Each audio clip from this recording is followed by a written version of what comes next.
Honor of Patrick Sullivan. This is what we want to know, listeners. What's the best burn spell ever printed?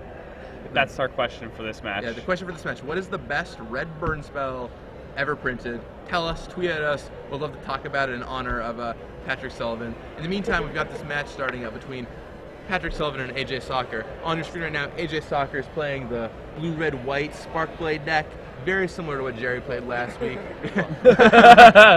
These players are two friends. I actually stayed with both these players while I was in New York, and they had a great time just playing and fooling around, talking about Magic. And, you know, AJ said yesterday that he was extremely happy that Patrick made top 8. He said, I'm almost more happy that Patrick made top 8 than I made top 8. And then on your screen right now is Patrick Sullivan playing mono red, of course, built out of a box of cards like shortly before the tournament started. And this is at the Star City Games Open Series here in Edison. And keep your eyes peeled because during this match we'll be giving away 6 months of free premium. So you're not going to want to miss this. Patrick Sullivan is a New Jersey native. He's representing with his New Jersey Devils hat. He leads off with the Goblin Guy. That's a pretty nice way to start off a game as a mono-red player. New Jersey start. And so that guide comes down. I always thought a typical New Jersey start was Chrome Mox, remove a card, Isochron Scepter, and print Orbs Chant. I always thought that was the New Jersey way. Sure. Maybe an Astral Slide.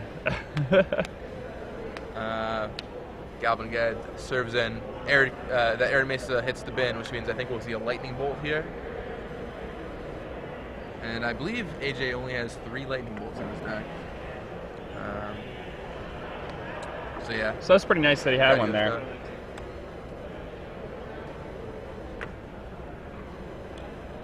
Pat's going to thin his deck a little bit. Grab a Beta Mountain. He keeps it classy with his land choices. That's almost for certain. Look at his outfit. He's like the Dark Avenger of Magic. Sure. So AJ was able to stem the tide a little bit there with that Lightning Bolt. And Plated GOP joins the fray. Does AJ have a second Lightning Bolt? I'm not sure. That Day of Judgment will at least take it out eventually. Yeah, I mean, at that point, though, GOP's already done some work.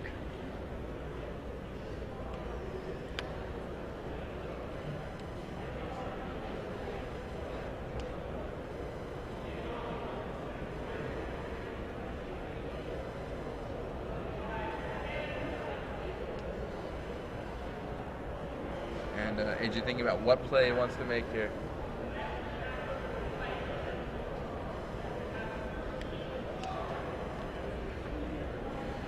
Alright, so he ends up Squadron Hawk, getting a bunch of blockers for that Plated GOP.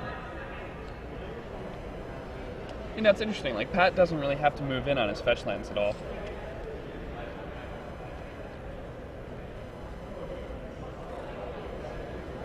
And Pat might just run into the Spell Pierce.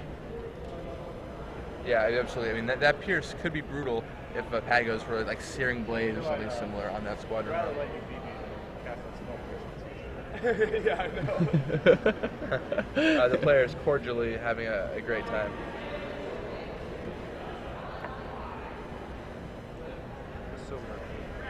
Oh, I'm perfectly aware. Still got a rebel. Yeah, obviously. All right, so Geopede comes down.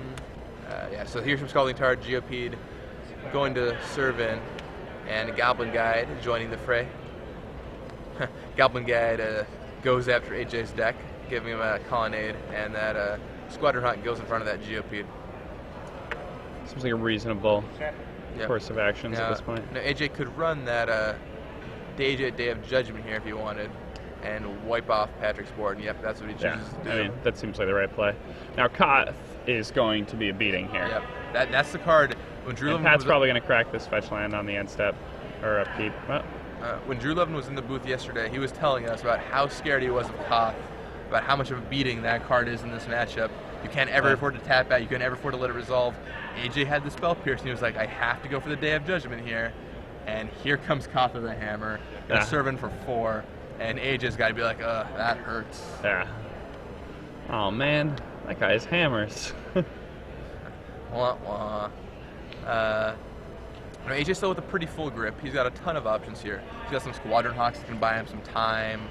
But getting rid of that Koth is going to be a big issue because that emblem is very threatening. I already know Patrick Sullivan took off one match on the back of that emblem in this tournament.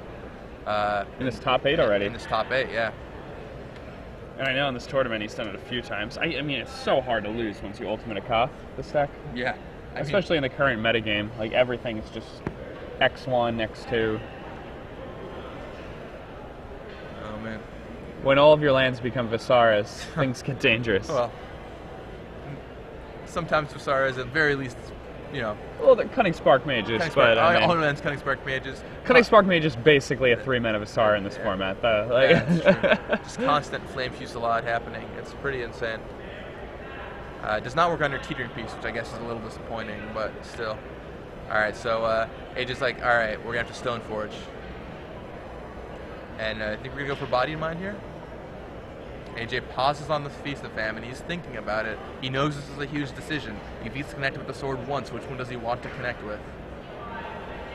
And he's thinking through his options very carefully. I mean, at this point, Pat still has 2 Burn Spells in hand, I believe, so it's pretty much over for AJ. Yeah, I mean, Pat's going to ultimate this Koth. I mean, AJ is in a rough situation.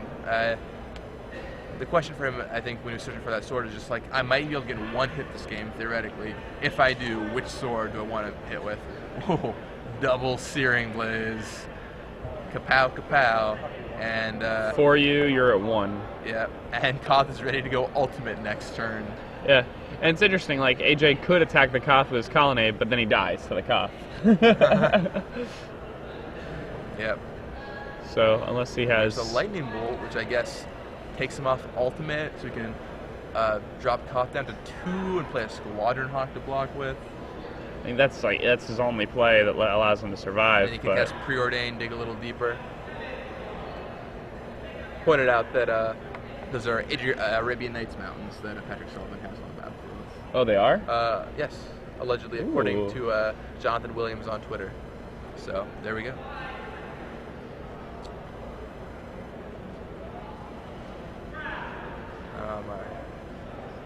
Patrick looking over the board. Yeah, so AJ goes Bolt on the Koth. And figuring out what he's going to do next. Alright, Mystic Hawk gets some blockers. But Patrick Sullivan is just 1 burn spell away from winning this. And he cracks the Arid Mesa to give himself a better chance of finding one. Chooses to not look at the top card, wisely. All you need is 1. It's true. All you need is burn in Patrick Sullivan's world, and it seems to be okay here. Let's see what he finds. So what's sitting on top of his deck? Oh, that's a Koth of the Hammer. That is a Koth of the Hammer. That was a pretty bad draw for P. Sully there. Now, granted, if that Koth dies, it gives him some action, but on this particular turn, it's not what he was looking for. Wait, whoa. That's not how Planeswalkers work. Patrick Sullivan just annihilated himself. Oh no, Pat Sullivan playing Old Legend rule. Oh no. Oh no. Oh no. Patrick Sullivan just cast Koth of the Hammer. Pat, it hasn't been that way since 2003. Come on. On the battlefield. But the thing about when you play a legend, oh yeah, yours just the second Koth would have just died. Yeah. But what is he doing? But Patrick Sullivan is just 1 burn spell away from taking the match. So even with that horrid misplay by Mr. Sullivan, he can still dig his way out of it. AJ, we can't see his face, but oh man, that certainly has got to be a breather of relief for him there. Of course, still now it's a matter of, well, can I survive at 1 life? I'm going to be able to pull back into this game. People who are watching online are probably like, wow, this is the best burn player in the world. This is all they... Yep. Just joking. Pat is definitely a master. Glenn's laughing. I mean, he's good-natured about it. He's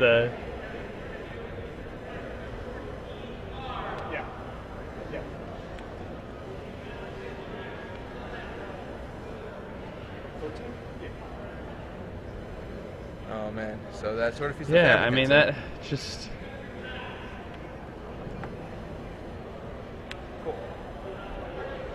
I bet it could just draw a lightning bolt here, you know? Yeah, he's one Brit spell away. All right, spike shot Elder. Hey, kapow! AJ takes it down despite getting completely hammered. Yeah, despite Pat takes it away. Koth getting hammered. I mean, the odds were still way in Pat's favor, Yes. even after that horrible misplay. But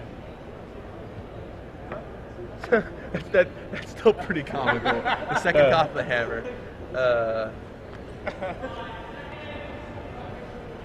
Sometimes you don't need the cuff or the second cuff. Yeah, exactly.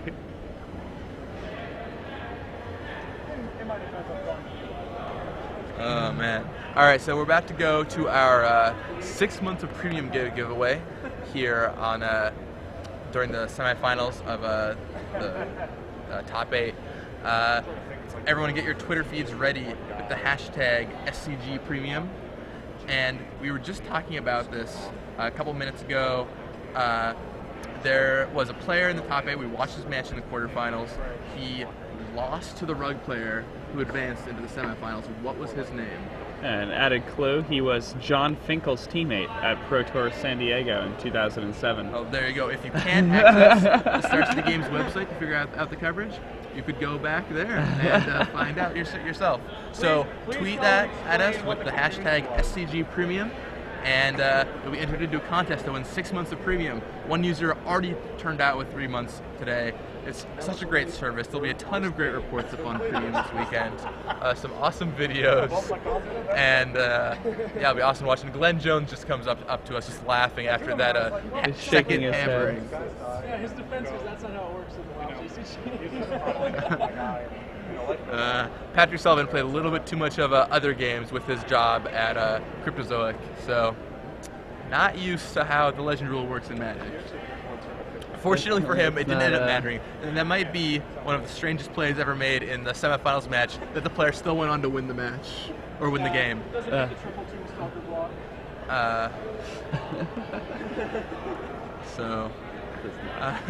So P-Sully takes down game 2, or game 1 rather.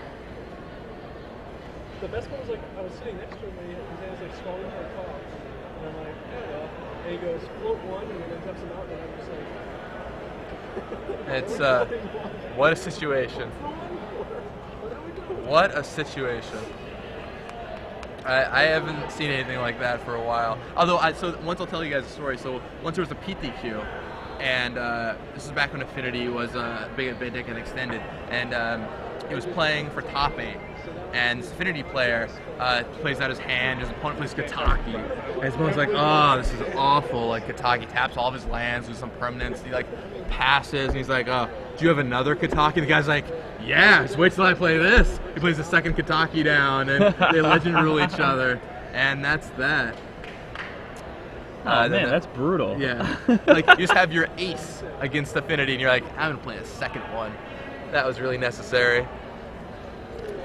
I mean, I remember playing, I used to play Ryo Affinity. Yeah, sure. And I remember people playing Kataki. You really just can't beat that card. I played Affinity and made finals with PTQ, and turn 2 Kataki is rough. Later on, like, you can kind of deal with it. Oh, yeah, like later on in the game. You can pay for your crenoplating and, like, your Ornithopter and, you know, whatever you have to do, but, like, on turn 2, there's just no getting out of it. You have to, like, have, you know, your Scar or Spell Bomb or whatever you were using. The Scar was a nice upgrade. Yeah. There, because you can pay for it with the red or the black artifact land.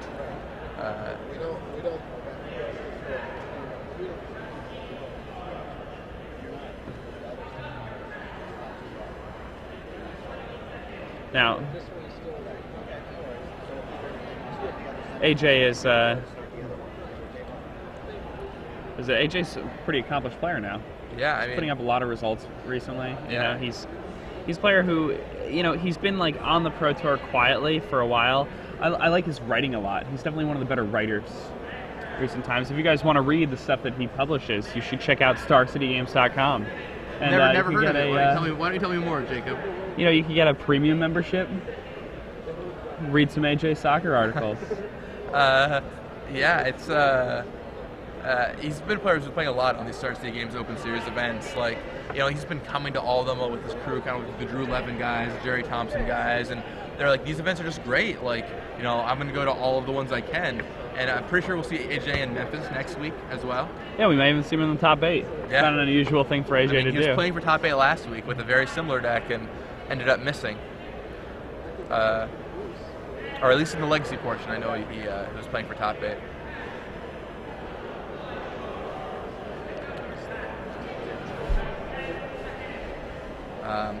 AJ kept talking about how he got one outed by a Sting Scourger last week when he show and telled Emrakul on turn 3, and his opponent drew the Sting Scourger to bounce the Emrakul. And we kept watching that replay over and over and over, and AJ's like, yeah, there's just nothing I could have done there. Sting Scourger, man. Even had the brutal. Did his opponent like matron for it at least? Or no, his he just cold draw? Just threw it, and the worst part was Scourger? AJ even had Force in his hands, and his opponent just viled it out. So, so AJ looking over his hands. The vial was like on the right number for the Sting Scourger, just haphazardly. That's really brutal. All right, here comes Goblin Guide again from Patrick Sullivan, and that is the card. Starting on a Goblin Guide is just so good in the red decks. Oh no, AJ doesn't have a bolt. No bolt for AJ. Squadron Hawk is gonna do some. This guy's gonna start doing some work. But yeah, Patrick Sullivan looking to try and get ahead here. He's gonna guide some people to victory. And by guide, he means show them a fistful of lightning bolts. Passes back to Patrick Sullivan, and Patrick picks up his card for the turn. Spike Shot Elder, the card that ended the last game, fortunately for Patrick. Card that closed it out. So he Teetering Peaks, the Goblin Guide, and then bolts down that to pick up 4 points of damage. Did he not flip for Goblin Guide? He did. He did flip for He got a planes. It just looked put it in really his hand, fast. yeah.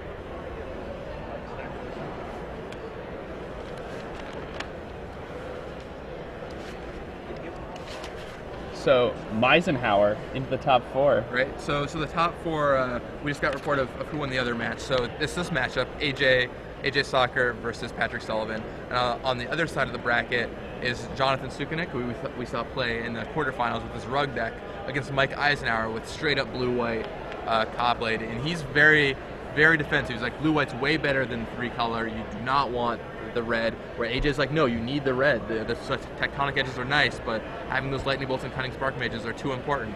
We'll see who ends up ending up trumping over the other in this tournament. It's interesting to note that if Pat was on the play this game, he would have just crushed his opponent. I mean, red decks are definitely good at doing that. I mean, being on the play is just such an advantage when your opponent is just behind. You know, turn 1 Goblin Guide, you just can't do anything. There's just no answer to it. You can't like have a bolt in the waiting or anything like that. So here comes down Spike Shot Elder.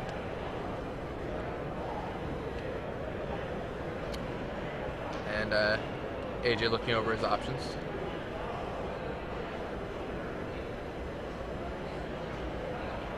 What do we see in AJ's hand here? I see 2 Gideons. Gideons are pretty good against Pat's deck. Squadron Hawk, of course. And time to go find some more Hawks. A good old loading screen, as we've seen several of in this tournament. every time you search, Stoneforge Mystic, Fetch Land, Squadron Hawk.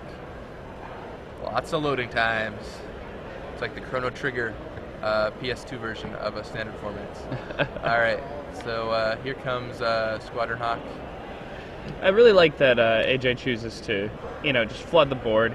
He understands that if his opponent has a Kath of the Hammer, like things are just really, really bad for him, and it's just so important for him to just be able to flood this board. Well, and he absolutely has to flood it too, because that Spike Shot Elder, the innocuous one that he is going to start causing some problems. 3 mana, kill a Squadron Hawk. I mean, it really allows Patrick Sullivan to get in with his creatures here. Yeah. Now, I mean, if Pat plays an untapped land and attacks, even if AJ attacks with his Goblin Guide, even if AJ triple blocks with Hawks, Pat still gets to use 1 card from his hand and deal with all the Hawks. Yeah, and I mean, that's like the Hawks are just there to soak up damage in this matchup, and so getting rid of them, great. Of course, for Patrick AJ Sullivan. gets to untap and cast Gideon. Right, Gideon. Now that's a card that's a big problem because You can burn them out if they're at a certain life total range, but you know, if you're not within that range, it can be very difficult to attack past the Gideon.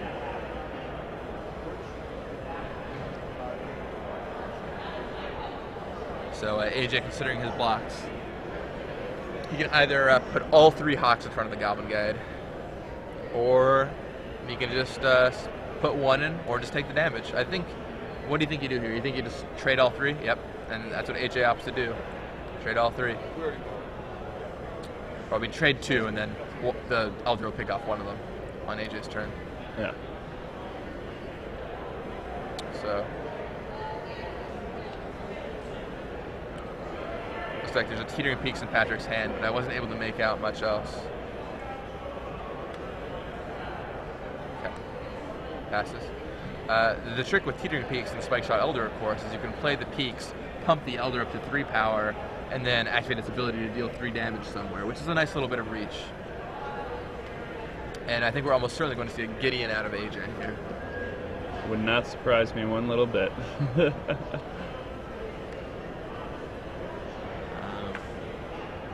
AJ drops down to 11 life. And Patrick can Teetering Peaks up that Spike Shot Elder to deal 3 points, drop AJ to 8. But even then, getting past that Gideon, dealing 8 points of damage, I'm not sure how many burn spells are in Patrick's hand, but it could be a rough going. Yep, and there's the Planeswalker himself. +2, puts the counters right on him. Such an absurd card. 8 loyalty is so much loyalty. That is one loyal Planeswalker. It's so hard to play creature decks when cards like Gideon. Like creature decks that aren't supplemented by these card advantage engines like Squadron Hawk and right. Stampede or Vengevine. Yesterday we saw Lewis Laston saying he boarded 1 Gideon so he could legend rule his opponent's Gideons. Alright, so he attacks the Gideon, and he chooses to, with Teetering Peaks, and he chooses to activate Spike Shot Elder's ability on the Gideon. So instead of dealing damage to AJ, he redirects to Gideon Jura. A good play for Patrick in trying to kill off that Gideon. Of course, the problem is he doesn't know AJ has a second one waiting for him in the wings if he finishes off that first one. I mean, this turn AJ could even just cash in his Gideon to deal the Spike Shot and then play another Gideon. Right. That does not seem like an unreasonable series of plays. Oh, absolutely not. And AJ clearly thinking he knows the game is tight. He doesn't want to make a slight error.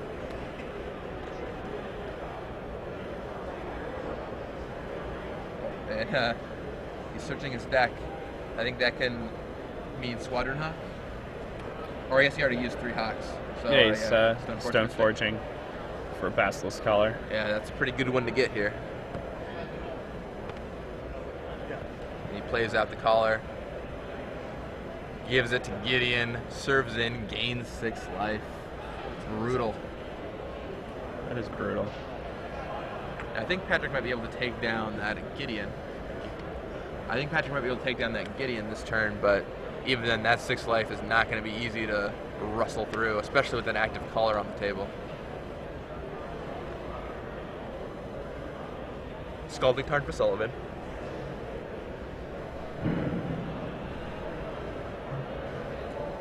Now, if Pat wants here, he could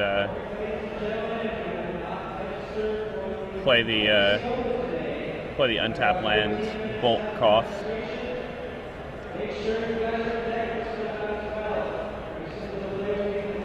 He would kill the Gideon and the Stoneforge Mystic.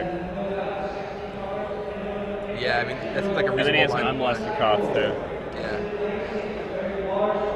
I mean, Ultimate and Koth is pretty good, although those double Teetering Peaks aren't as great, but with Koth out, because they do not gain the emblem ability. But yeah, so he bolts down the Gideon. And then Manic Vandals the Basilisk Collar. Ooh. That's a nice little play from Patrick Sullivan there. I didn't realize he had Manic Vandals. Yeah, he was talking yesterday about how it hadn't done a lot for him, but he was like, well, right now in the tournament they haven't done anything, but I bet I'll play some match where they turn out well, and that Manic Vandal taking down that Basilisk Collar is huge. That really shuts off AJ's wellspring of life. Yeah, I mean, AJ taking these 6-point swings and getting lifelink on them, that's not a thing you want to be happening when you're a red deck. Right. AJ sitting at 17, I believe, thanks for the Gideon swing. Yeah, Or it's like a giant Baneslayer Angel. yeah, exactly. And there's another Gideon waiting in the wings in AJ's hand. And Lightning Bolt takes down Spike Shot Elder. Yeah, Lightning Bolt's just so strong. And AJ drew a Flash Freeze, which is a nice little...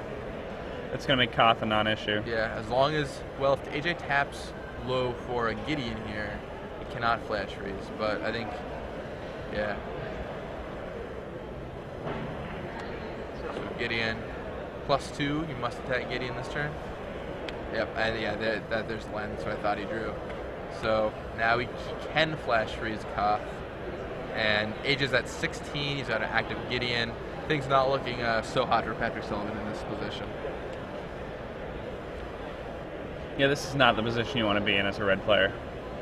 Right, the game has just gone too long. Now, granted, if Sullivan were on the play, this could be an entirely different ball game. But on the draw, Oh yeah, if Sullivan was on the play, this just would have been a cakewalk. He would have just, played turn 1 Goblin Guide, turn 2 peeks into an empty board, then Spike Shot Elder, and then he still would have had 2 bolts and a Koth in his hand. right.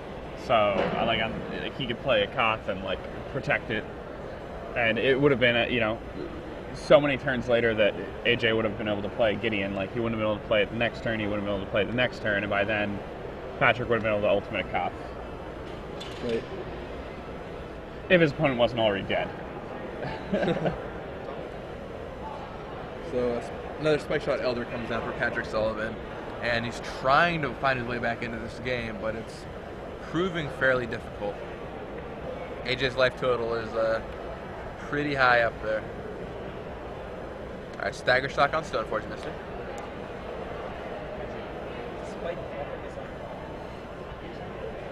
Yeah.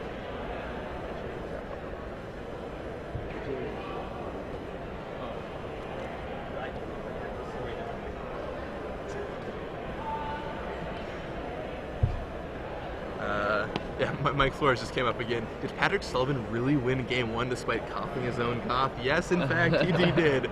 For those who weren't here, Patrick Sullivan played a second cough when he had a cough on the battlefield because he thought the Legend rule worked a little differently. But AJ was at 1 life, so it didn't end up mattering as much. Day of Judgment clears Patrick's board, and I think that Gideon gets in here. Yep. Oh, it's got to. You just want to close the game at this point. Right. You have Flash Freeze in your hand. There's nothing your opponent could really play that you're afraid of. And Patrick corrects that Scalding Tarn, trying to find something. With that Colonnade, AJ just has Pat dead on board. Right. Yeah, I think Patrick's going to look at his top card, and then I think we'll see a scooping up other cards pretty quickly. There's Michael J in the background right there. All right. Stylish hamburger shirt. Dude, that shirt is kind of sweet. All right. I wasn't saying anything otherwise. All right, yeah, exactly that. Picks up his cards. And we're off to Game 3, but Patrick Sullivan will be on the play for the 3rd game. Let's see if his Goblin Guide in his opening hand again. Yeah, that's a good one to have, let me tell you. My brother played a red deck in a tournament with Goblin Guide. He hasn't played for a while, and he played, and he made it to the top 8, and then he ended up winning the tournament. And I asked what his secret was, and he said, "This is my secret. You never wish your opponents good luck, so they never hit on Goblin Guide, and you always have Goblin Guide." Yeah. And he said that's how you win all your matches. So yeah, I mean, the most Goblin Guide insane is thing so when you're playing important. red is just the multiple Goblin Guide draws along with so teetering insane. peaks. Yeah, I played against at the Pro Tour. I played against Rich Owen, and he went turn 1 Goblin Guide, turn 2 Goblin Guide, Goblin Guide, and it just they're taking you for 6 on turn 2. And sometimes there are other times where you draw a bunch of lands, but other And times you're already at 12. yeah, Because you took 2 on turn 1. Right. It's not like it's the first hit you've taken. and maybe you get some And lands. then literally you're dead to 2 burn spells at that point. Yeah, absolutely. What a 2/2 haste for 1 mana. It's so insane that we live in a world where that card exists. And Lightning Bolt, and yet the Ka Blade decks are the ones ruling the roost. We'll see if Patrick Sullivan can put an end to this particular rule of the Ka Blade strategy. The Pat's made it pretty deep here for playing mono red. I'm impressed.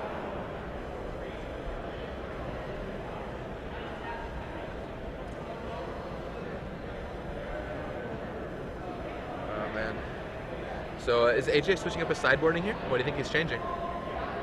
If he's on the draw, I mean, I think he probably still wants the collar, but the big question here is whether or not he wants to, if you're on the draw, you might not want as much counter magic.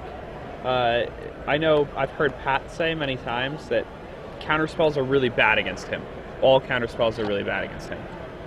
So even though AJ is going to have like some number of flash freeze, maybe even the full count, I think, especially on the draw, AJ is probably going to want to take out some number of like mana leaks and spell pierces that might have been left over in his main deck. Yeah. I mean, those spell pierces, I think, on the draw, they just aren't going to do enough. I mean, they fit into your curve a little better, but when your opponent's curve is like, being attacking with Goblin Guide, it is a little rough to have that spell pierce sitting in your hand, wishing, man, I would really love this to be a lightning bolt right now. Yeah. Other cards, I mean, Jace is probably not a very good card to have on the draw against Pat.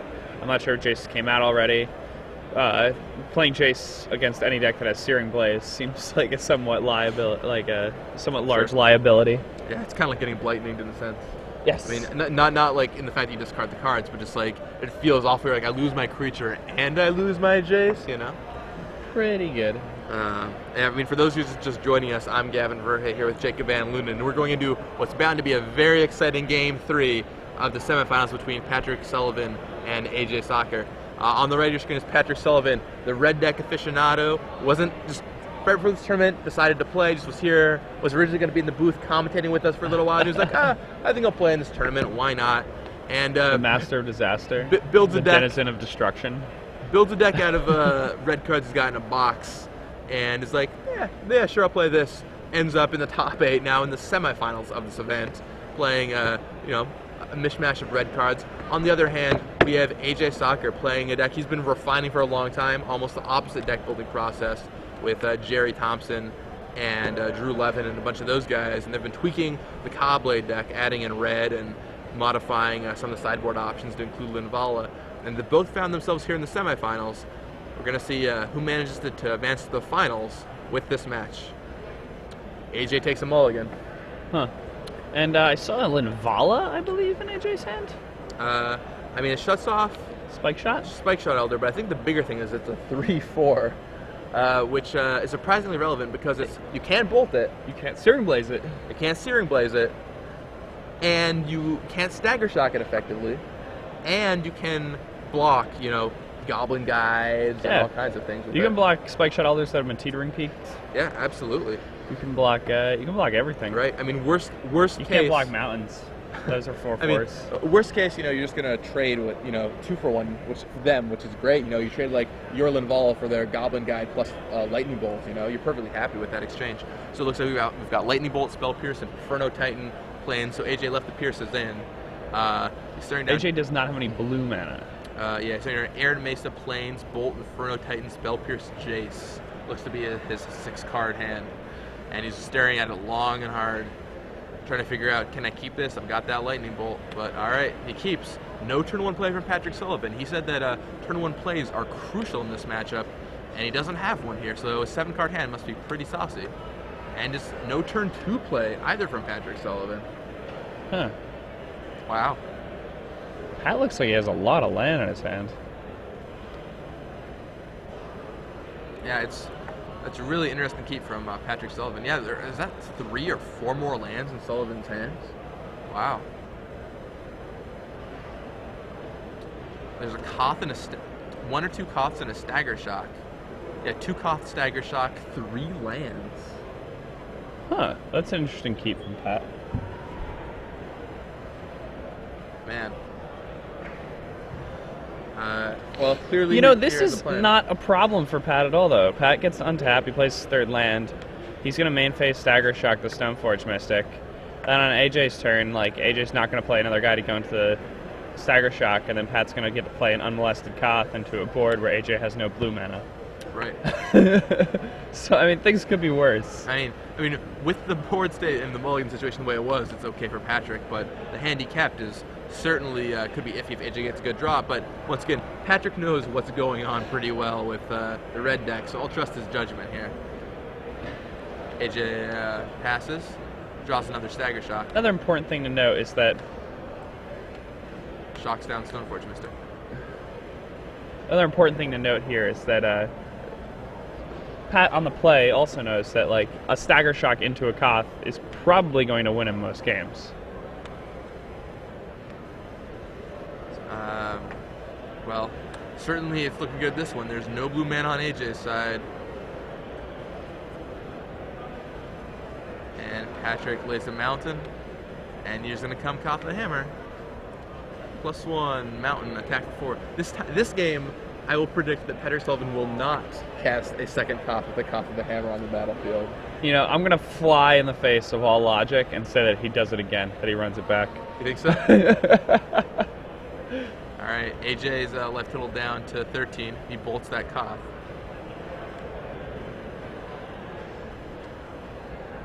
And AJ figuring out his line of play. He has another Stoneforge Mystic. Stoneforge comes on down.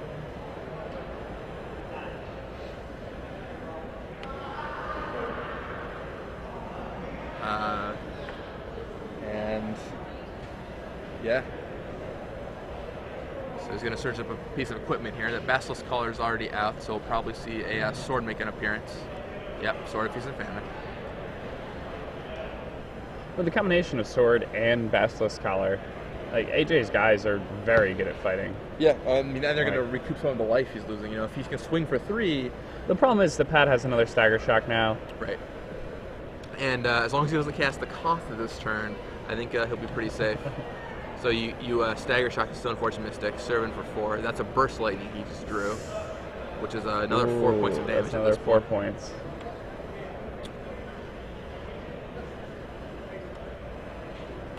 So let's see, pays 2.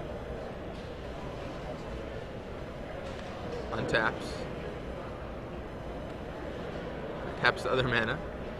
Stagger shocks. And attacks for 4. AJ drops down to 9 life.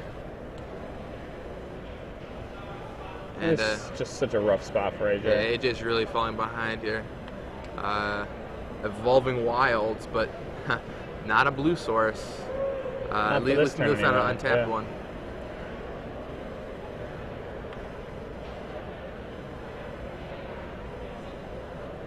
And AJ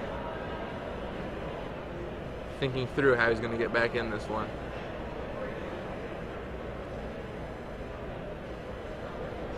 With that burst in hand, I think Yeah, that burst in this hand. is basically done. Yeah, plus, if AJ had a blue source, maybe he could spell pierce that burst, but without access to blue, it's going to be really difficult for Mr. Sacher here. Yeah, I mean, even if he cracks the fetch land, he lethals himself. Yep. He just looking over his hand, trying to figure out, how do I win this game?